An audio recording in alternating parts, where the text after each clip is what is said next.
What's good, everybody? So I sort of failed with doing a video this week. I mean, not complete fail because obviously I'm here making this video. However, what I'm going to do is upload a couple of the TikToks that I made recently that are answering some questions about AAVE and a couple other ones that I think you'll find informative and entertaining. And next week there is going to be a full-length episode about AAVE on the channel, and it's going to be super informative. I'm writing it right now and I'm going to start filming it tomorrow and this weekend, and depending on how it goes, because I do have a few extra events that I have to take care of this week, so you might not get it until Tuesday or Wednesday, but we'll see. Anyways, enjoy these clips. I think you'll really learn from them, and I will catch y'all next week. Ciao. Not much. I just wanted to, whoa, if you would have had a whole kid on me, what I did. Good. Yeah, it's my daughter, Layla.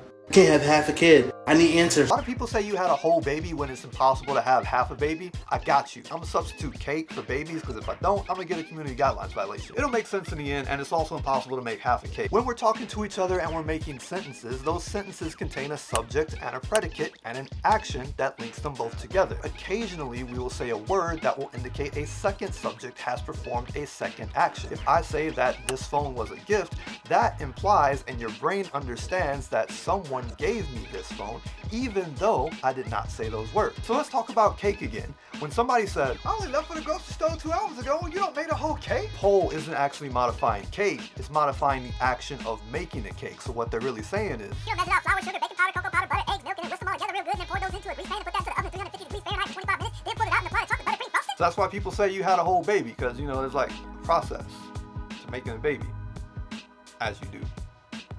Anyways, I hope this answered your question. African Americans, I have a question.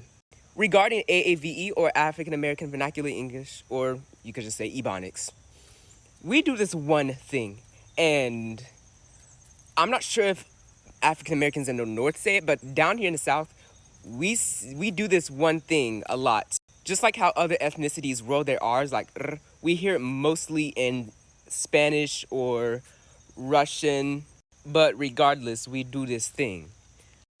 Let me give you an example of what I'm talking about. How did I do that? Okay, that's the standard American way of saying, how did I do that? We go, how did I do that? Another example, when somebody says, what are you doing? We say, what are you doing? Like, do y'all hear that R sound? Like, where did that come from? I just did it. No, but like, seriously, where did that come from? I really want to know. Where did that come from? I got you. There are two things at work here. Number one is called connected speech. It's not exclusive to African American vernacular, and it happens in almost every single language. When we speak, words sort of stop being words and they just become a collection of sounds that join together, sometimes in weird ways. And if it's something that we say often, it'll turn a phrase like, how are you doing, into how you doing. Let's all do an exercise real quick. Try to say this sentence. I did not know I had to go to the store today. Now, I don't care what part of the world you're from, if you are a native speaker of English, you did not pronounce every single word of that sentence individually. When I do it, it sounds something like, I didn't know I had to go to the store today, and that is connected speech in action. The second part, which is specific to AAVE, is that we have more D sounds in our version of English. Words that begin with a TH, like the, that, and they, are often pronounced as if they began with a D.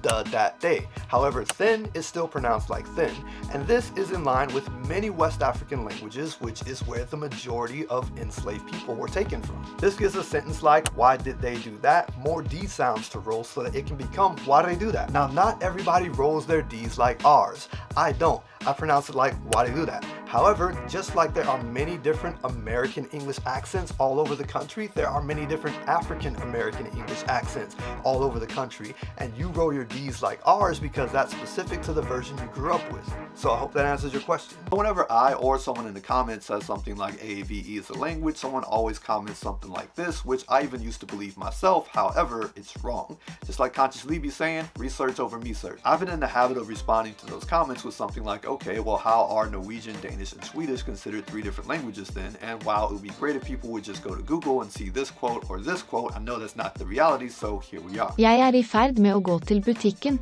Vil du ha noe? Jeg er ved at gå til butikken. Vil du ha noget? Jeg skal gå til affæren. Vill du något?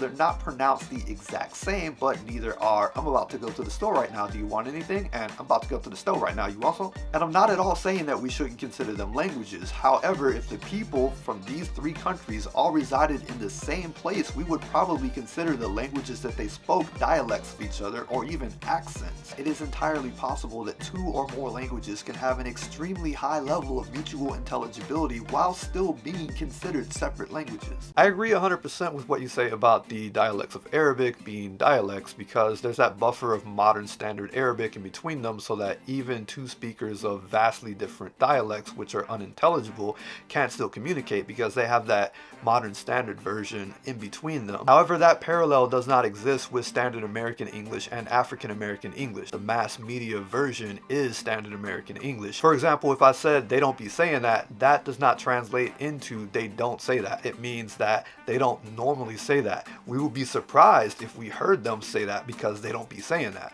So we have to dumb it down and say they don't normally say that, which does make it a fair comparison with Norwegian and Danish, for example. They don't have a buffer language that they can go to, even though they are both derived from the same language. Somebody has to speak the other one's language in order to transmit what they're trying to express. Okay, yes, this is correct, and you can infer that meaning from that phrase. However, they don't be saying that is a much softer phrase. The habitual be has more subtlety built into it.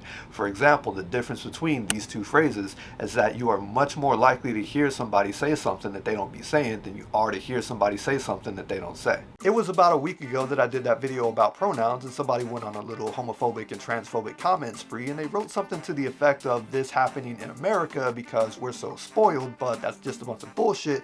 This is something that's happening in many different languages all over the world. In Mandarin Chinese, for example, ta, the pronoun for he, she, and it, is pronounced the exact same, however it's written differently.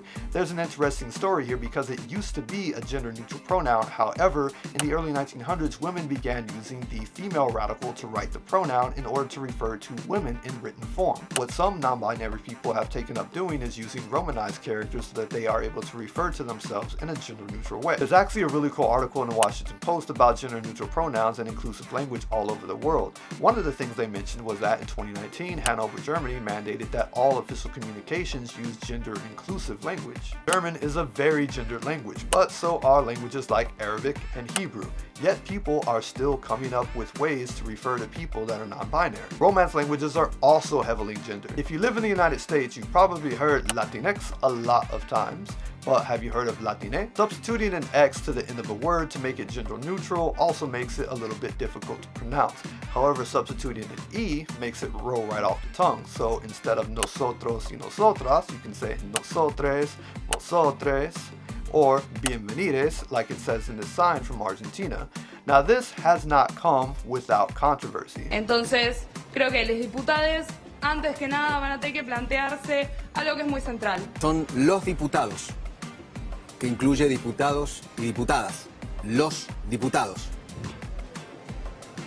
Yo respeto su forma de hablar, respeto usted la mía, la cual El mío es castellano. Es no. incluyendo tanto El mío géneros el mío es de castellano. mujer y varón, No como sé el los géneros tuyo. que no se interpelan por ninguno de los A mí en varones el colegio y me ninguno de enseñaron los a hablar en sexos. castellano, Natalia, y es los diputados y las diputadas. What the good news is that people are beginning to come around. For example, la RAI, which once said that substituting an E to make a word gender neutral was alien to the morphology of Spanish, responded to this tweet about how to address a non-binary person with "you should ask them how they want to be addressed." Before this video is over, I want to say that I put a link in the comments to a pronoun wiki so you can find out what your pronoun is in different languages all over the world. Secondly, as a straight cis male, it's not my voice that you should be listening to on this topic. I'm covering it because it is super interesting linguistically. However, it's not my voice that you should be amplifying, so please tag people in the comments whose voices we should be listening to.